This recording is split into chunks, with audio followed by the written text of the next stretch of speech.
Journal continues.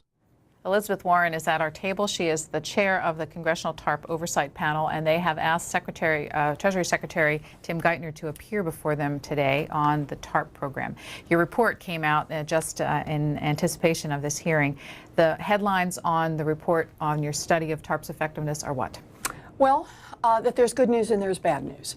The good news, and it's very good, is that TARP, in conjunction with other strong federal actions, action from the Fed, action from the FDIC, the stimulus, kept this economy from plunging over the cliff into what would likely have been a depression.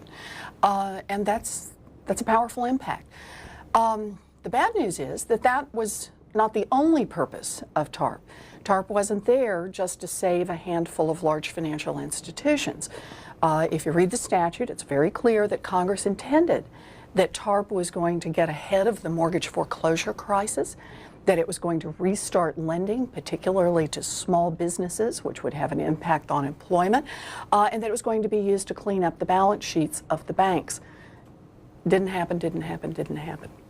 I want to get to calls pretty quickly for Elizabeth Warren. I know many of you have questions. We'll put the phone numbers on the screen. 202-737-0001 for Republicans, 202-737-0002 for Democrats, and our line for independents, 202-628-0205. Twitter and email, also ways to get to us. This week, the Treasury Secretary announced the extension of TARP. Has the Oversight Panel taken a position on that? Well, remember, whether or not to extend TARP by statute is solely within the discretion of the Secretary of the Treasury. What's more interesting and very much links up to the report we just issued is that he says that the reason he is extending TARP is so that he can now focus on small business lending, home mortgage foreclosures, not talking so much about the balance sheets of the banks. So, you know, there's clearly a tie-in. And if that's how TARP refocuses itself, then I think there'd be some support for that on the panel. When listening to some of the analysis on the mortgage crisis, the second wave, we hear people say, is going to be exacerbated by job losses. Yes. What really is the key to unraveling the mortgage situation and the situation the country finds itself in? Well, you know, part of the key, I think, is to admit that the programs we have are not working. We've basically known about this crisis. You know, this is not like we woke up one morning and said, oh my gosh, there's a mortgage foreclosure crisis. There are some folks, I was certainly one of them, who were pounding on this years and years ago, but even 2 years ago, we could tell that the numbers were jumping. We could see that there was going to be a problem. And basically, we've taken the approach of asking the mortgage investors, pretty please, would you help deal with this crisis by working with your borrowers? And the mortgage lenders, many of them, said sure, and the way they worked with the borrowers is they increased their payments and upped the penalty fees. So, you know, the program hasn't worked. So we started under TARP now with what's really the third foreclosure program. This one has problems because the scope is too narrow. The scale up is way too slow and too small. And ultimately, it's not going to put homeowners, enough homeowners, into permanent solutions. In other words, we're deeply concerned that this program is just kicking the can on down the road. And I want to pause for a minute to say that is a real problem no one focuses on. Just delaying foreclosures means we're creating an economy that would have an elevated number of foreclosures. And I don't mean by a little bit, I mean by a lot, for years. And that has powerful implications in the construction industry directly, but often things like furniture buying industry and in you know, home improvement stores. There's a real economic impact to having all these foreclosures and the downward pressure it exerts on real estate prices. With the extension of TARP, the Oversight Panel's duties are also extended. We're going to put on the screen the members of the Congressional TARP Oversight Panel as we take our first telephone call for its chair, Elizabeth Warren. It is from El Paso, Texas. This is David on our Democrats line. Good morning, David. Good morning. I was wondering, what's the problem with just paying down the deficit with the money that's being paid back into TARP?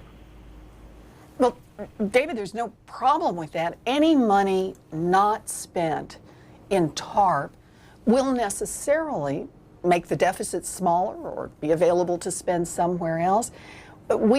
All this is about is that $700 billion was allocated to TARP, and the Secretary of Treasury says he, at this point, doesn't anticipate that he will use all of it.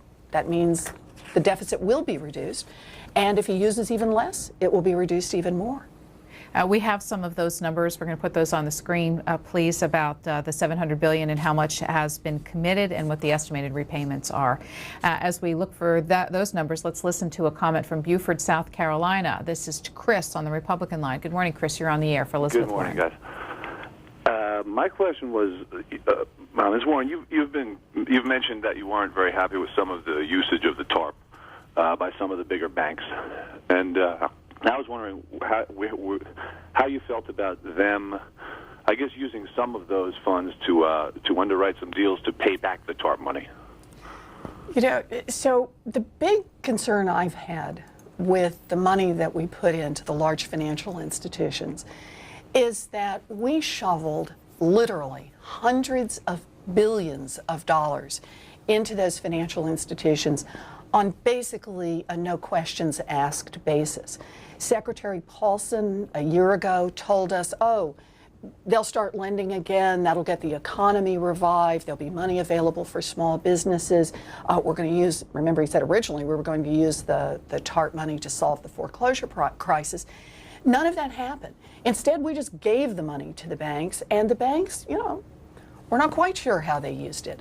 We believe some of the financial institutions used it in order to just plump up their balance sheets. In other words, they held on to the money and didn't lend it. Others used it to buy other banks, increasing the concentration in the industry. Others used it to buy specific assets, including assets in foreign countries. Now the banks are on more solid footing, or at least so they claim. They are not making big earnings from lending, which I always thought was the business of banks. Instead, they mostly are making big earnings either from raising interest rates on consumer loans, particularly in the credit card area, or from getting out and trading. They're actually trading and making profits right now on the trades and saying, okay, we've gotten enough money from that, we're going to pay TARP back and get out from underneath any restrictions on executive compensation, and basically want to take the position, you know, party on like it's 2005. We started our program with the Wall Street Journal story on Ken Feinberg's a recommendation to cap banks receiving bailout funds at salaries levels of $500,000 a year. Are you also overseeing his recommendations vis-a-vis how they affect TARP? I hope that this will be an area we will go into more deeply. This is a bipartisan panel. And I have raised the issue, and there is another panelist who has raised this issue multiple times. Not all of our panelists have wanted to talk about executive compensation issues. So there's been a little back and forth tug on that. For Elizabeth Warren, next question is from Cleveland, and Cleveland is Maxwell, Independent Line. You're on. Yes, ma'am. The money originally was targeted for toxic assets, if I'm not mistaken. And what I'd like to know is, how long do you think it's going to be before the American people, the hundreds and millions of them that are out of jobs now, are going to storm the Congress and the Senate and do something about these people that are no longer representing us in any way, shape, or form? They are simply taking money out of our pockets and lining theirs along with the lobbyists that push all this stuff through. It's ridiculous. When are the American people going to wake up and use the Constitution, that little section in there that says we are allowed to clean house? Well, we certainly, I think, could describe TARP as a bait and switch. Secretary Paulson came to the American people, came to Congress, and said, in effect, the economy's on fire, we got to do something really fast. And they said, what? And he said, we're going to use this money you give us to buy toxic assets. And the ink was barely dry on the statute before he said, oops, that's not how we're going to use the money. We're going to use the money by giving it directly to the large financial institutions. That's a pretty stunning turn. And I think that's, at least in part, why people have been angry about this from the beginning. The money was used very efficiently to bail out large financial institutions. But the payoff in the rest of the economy simply hasn't materialized. And your report suggests that what is in fact has done is create larger institutions who are now taking on larger amounts of risk because they know the government will back them. So isn't that the irony that a year ago we said, here's the problem. The problem is too much concentration in the banking industry, a few institutions that cause systemic risk or are too big to fail, they would bring us all down, and too much trash, toxic, we called it, assets on the books of the banks. All right, let's roll the clock forward. It's now been 14 months, and where do we stand? There is more concentration in the banking industry than there was a year ago. We've bought up, the big banks have bought up more little banks, and more little banks have failed. We have not cleaned the toxic assets off the books of the banks, so they're still holding a lot of that trash, making it very difficult to figure out the true financial standing for these financial institutions. And the guarantee, the too big to fail, we now have worked ourselves into a position where we rushed in, we gave them money, now they've paid the money back, but the guarantee continues to linger. So that investors are now saying, so let me understand. If I invest in Bank of America or Goldman Sachs, if they win, if they take my money and go to Las Vegas and bet it on Black 22, woo, I'll be rich. And if they lose, if they make a really terrible bet and it doesn't work, then I don't have to worry because the taxpayer will be called on to bail us out. And, you know, this isn't just hypothetically speaking. The rating agencies themselves have talked about the difference in how they rate the big companies based on, with guarantee, Citi has an A. Without guarantees, it's a triple B rating, basically a junk. That's a guarantee that taxpayers are providing, and yet these large financial institutions are not paying a nickel for it. This makes them riskier, makes the whole economy riskier. Is there a word for your emotions, mood, watching all of this? Yeah. I think I alternate between furious and astounded. I am stunned by this. And I'll tell you something else that stuns me. A little over a year ago, the financial institutions, let's face it, they were insolvent. They were crashing over the edge. They turned to the American taxpayer. We did something we have never done before, not at that level, not with those kinds of numbers. And we bailed them out. And right now, right here in Washington, those same financial institutions are spending huge amounts of lobbying dollars to hit the senators and the congressmen and the congresswomen every single day because they still want to be the ones who are writing the rules, the big financial institutions. They want the status quo. They don't want changes that would cause them to have to alter their business plan. They like a business plan in which they keep all the profits and the taxpayers pick up all the losses. Before our next call, another message since you've taken this job, every time I've heard you speak, you have been critical of the level of transparency. Yes. Why is it that a year plus into this that the government can't tell Americans effectively how their money's being spent? All right, so first I want to be fair because you have to be fair. When we started with Secretary Paulson 14 months ago, I couldn't get him to answer the phone. We couldn't get him to appear in front of us at a hearing. We couldn't get any explanation of what was going on. I really was. I felt like somebody on the outside, pounding on doors that were locked and nobody was listening. Then we kind of hit a second phase, and that was the new administration came in, and they said, we want to help, but it was hard to find anyone. There was a lot of chaos, not very many people, but a little bit of information began to trickle out. We're now in a third phase, and there is more information. And so there's a website. There's a website. There are things you can see. We have clearer information flows, but still not enough information. The Treasury and the Federal Reserve really seem to believe they can operate behind closed doors. And maybe they can do that in good times. No one asked before. They have a long history of operating largely in secret. But these are not ordinary times. When they turn to the American people and say, give us $700 billion of your money to spend however we want to spend it, to get that kind of discretion means they have to be willing to be completely open about how they're spending the money. Beaufort, South Carolina. Ernest, you're on the air. Good morning. Merry Christmas, Susie, and to the young lady. All I wanted to say is this here. In that TARP fund, you allocated a bunch of money to another country to bail the people out.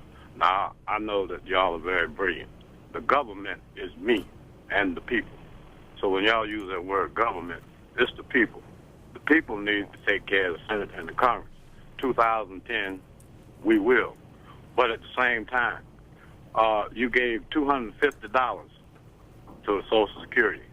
Why couldn't you give the people, the government, which is the people, subtracting the multi-billionaires you got, multi-millionaires you got, the millionaires you got, and those making over $350,000.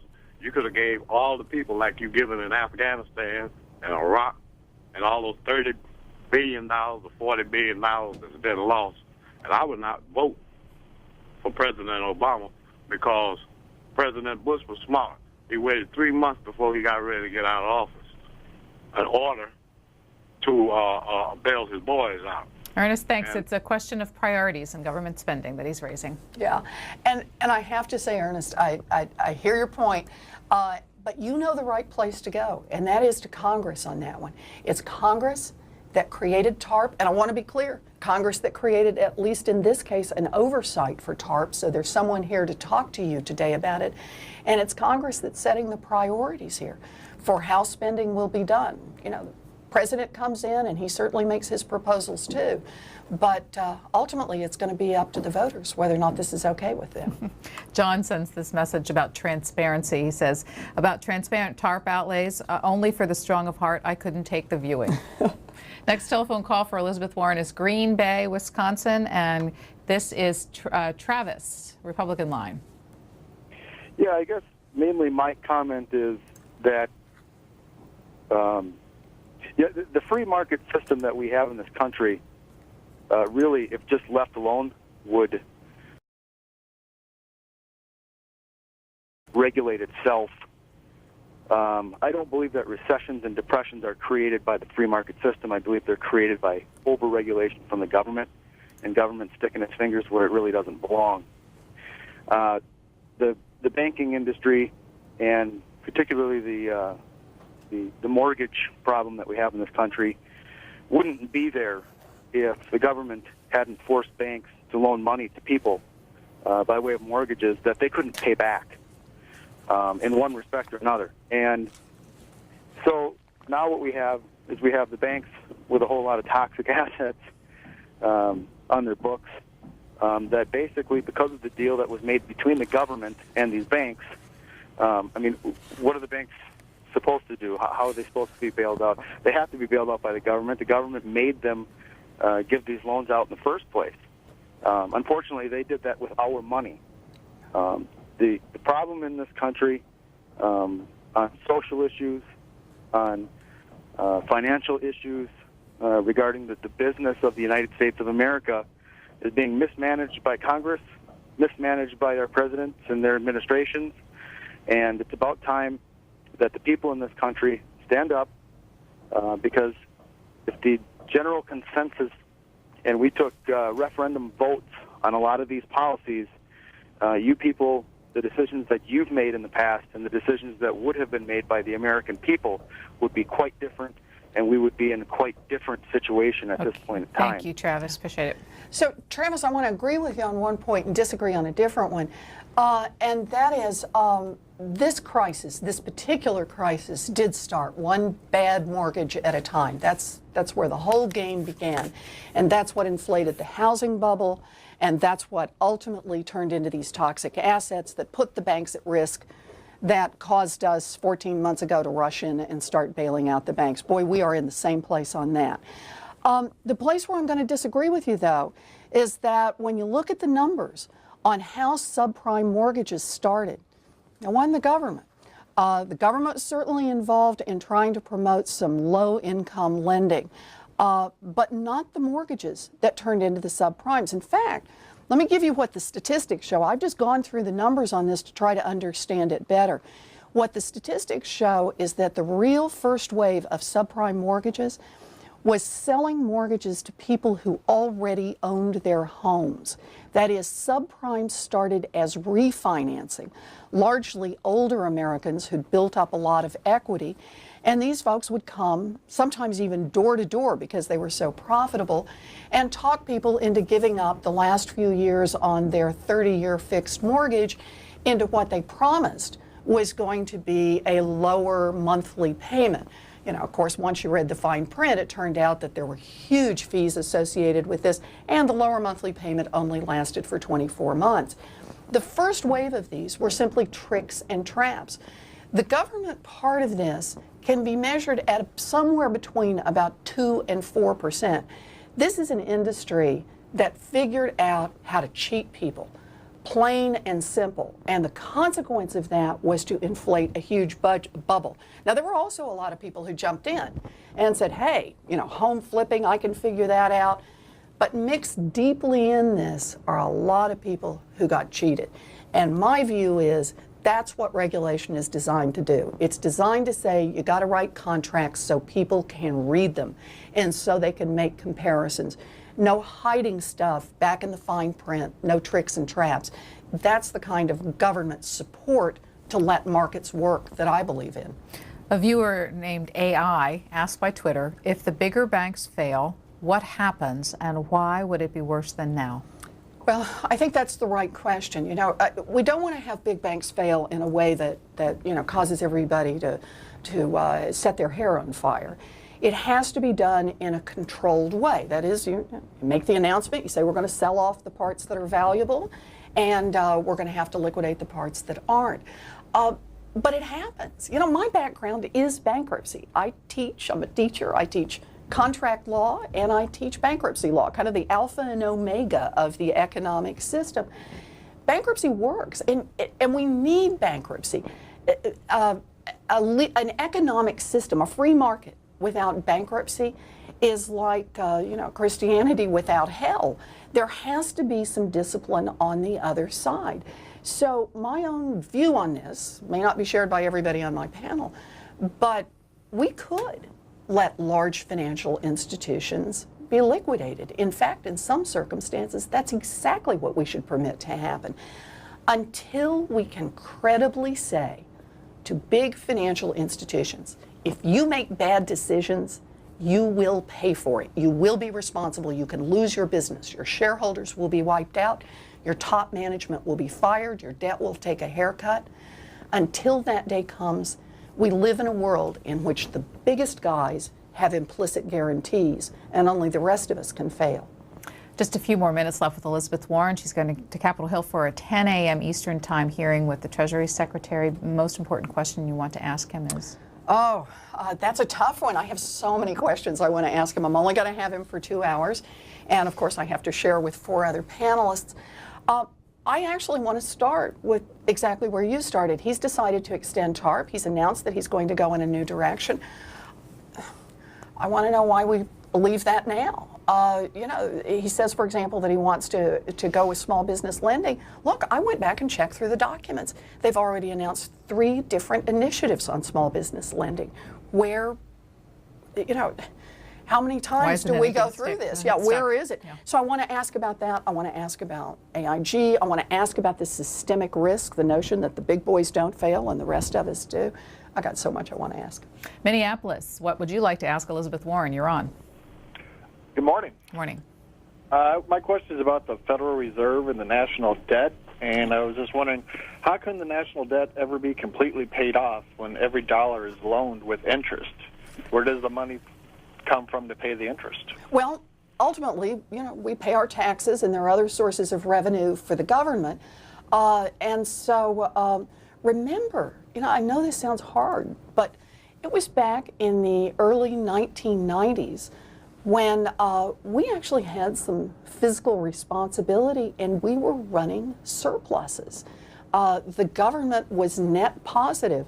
Would have been nice if we'd put some of that money away for a rainy day. We started moving into changing the tax structure. Expenses went up, as you know. In the 2000s, we got involved in a very expensive war. And now we're in deeper and deeper trouble. Memphis, Estelle, good morning to you, and you're on our Democrats line. Good morning. I am so excited to hear Elizabeth Warren this morning. First of all, I have a very quick comment for the sake of time. I do have a special problem because I was a mortgage broker. Also, too, I have maybe a quick solution that could possibly help. Now, I am so happy to hear her say that the investors caused a lot of this. A lot of people talk about subprime and people who couldn't afford mortgages. Well, you went through underwriting, and that's not a bigger problem as what people think. More so than all these investors, you could turn on the TV and everybody was talking about get-rich-quick schemes with these mortgages. That's a big part of the problem. Those are the people that cut and ran on a lot of those houses. Secondly, I have an aunt who right now is having issues with Household Bank. HSBC will tell you we didn't take TARP money, so we don't have to help you, even though they bought toxic loans. And she was a person who wasn't past due, but she had this balloon note. She tried to refi. She eventually had to file bankruptcy. Right now, she's asking to be modified because of the HAMP program and other things that, was created. They won't work with their people. Lawyers can't get them to work. We're now working with Steve Cohen's office, our local representative, to try and force something to happen so that she can possibly get this HAMP program or at least get some sort of assistance. And it's like pulling teeth. Estelle, I have to jump in because we really are out of time with Elizabeth Warren, but that situation is not uncommon. So I wish it were uncommon. I have to say, 2 million American families have already lost their homes in this crisis. We're projecting out another 6 to 11 million families who may lose their homes. And by and large, the mortgage lenders have behaved abominably here. They stand on the sidelines, and I think they're waiting for their own version of another government bailout here. This cannot be right. They made a lot of bad decisions, and they should be at least the first ones to pay for those decisions, not the American taxpayer. Last question, Hallow, New Jersey, Lorraine. Short question, please. Oh, thank you. It's my first time calling. I want to know why there's such passivity in getting these guys convicted. Why isn't someone in jail? I will just say, you preach to the choir here. I am old enough to have lived through the savings and loan crisis when we also had a big housing bubble and when it brought down a lot of financial institutions. Only when it happened that time, what happened was the investors in those institutions were wiped out. The management all lost their jobs. No depositor ever lost a nickel. That's what deposit insurance is about. But a lot of people got prosecuted.